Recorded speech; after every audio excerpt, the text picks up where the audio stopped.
baik akidahnya, ahkam hukum syariahnya atau fikih maupun akhlak tasawufnya, semua itu harus berlandaskan madzhab ulama supaya terus napa selamat. Ya, kalau golek dhewe, rumuskan dhewe, saya khawatir ndak tekonggon.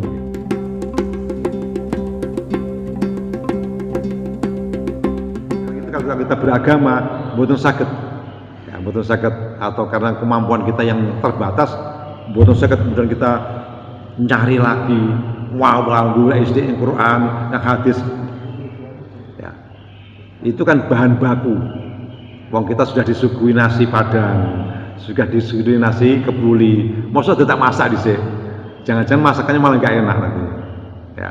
Kita tinggal makan saja. Ya. Madzhab itu sudah berupa makanan, dihidangkan oleh para ulama. Kita tinggal menyantap mawon. Ya. Nek jenengan masak dhewe bisa jadi masaknya tidak matang. Ya. Karena tidak ahli masak. Masak dalam bidang hukum ini. Oke, itu. Makanya itu penting.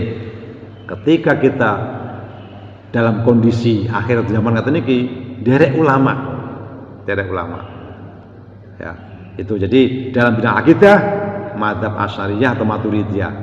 Di bidang tasawuf, akhlak, ihsan, bagaimana beribadah kepada Allah seakan-akan kita melihat Allah, atau kalau tidak ya kita selalu dipantau oleh Allah.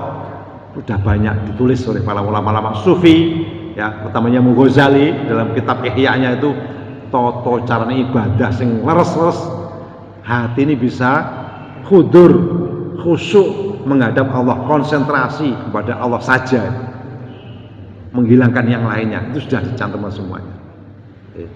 Jadi itu landasan kita dalam beragama Islam, meliputi akidahnya, amaliyah keseharian fikihnya, dan akhlak tasawufnya. Ini kudu komplit nih, itu komplit. Artinya begini, contoh salat tadi, salat mohon. Salat ketika kita mau sholat, ya ilmunya sholat, syarat, rukun, wajib dan sebagainya harus paham, jalankan. Nah, dalam menjalankannya harus akidahnya kudu ditata juga. Ya. Karena awal dasarnya akidah.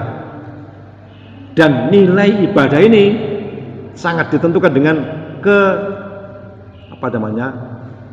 keberadaan kita dalam menjalankan ihsan tadi. Tasawufnya, bagaimana kita bisa khusyuk dalam sholat itu kan nilai tasawufnya, bukan fikihnya, itu tasawuf masuknya.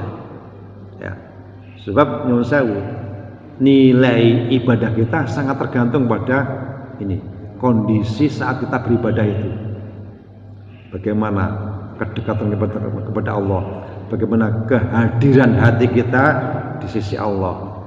Ya, ini nilai khusyuknya di sini. Itu bisa diperoleh kalau kita bisa menjalankan tasawuf dengan baik. Karena apa? Tasawuf itu adalah intinya tazkiyatun nufus, ya, mensucikan, membersihkan jiwa ini. Lek atine manungsa niki resik, suci, bersih, hadir dengan Allah itu lebih gampang. Ya. Tapi lek masih banyak noda hitam, tabirnya nih loh, tasnya tuh wandel, ya, mau khudur itu berat rasanya dan masih panjang. Tapi hati ini harus diresiki, ya, itu akan lebih dekat. Makanya diantara para wali-wali Allah itu menyatakan, kita para wali ini mencapai derajat kewalian itu bukan karena akeh sholat, boten. Tapi napa? Li salamati sudur, karena selamate atine. Selamate atine. Dari apa? Dari berbagai macam penyakit hati. Niki. Napa? Hasud, dengki, iri hati, takabur, riya, dan segala macamnya itu. Itu penyakit hati.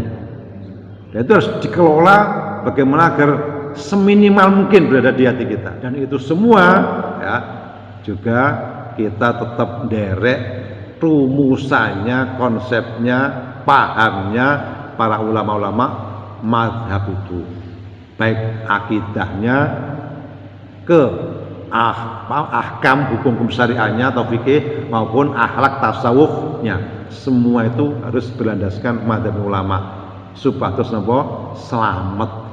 Ya, kalau golek dhewe rumuskan dhewe saya khawatir ndak tekonggon mungkin dalane salah.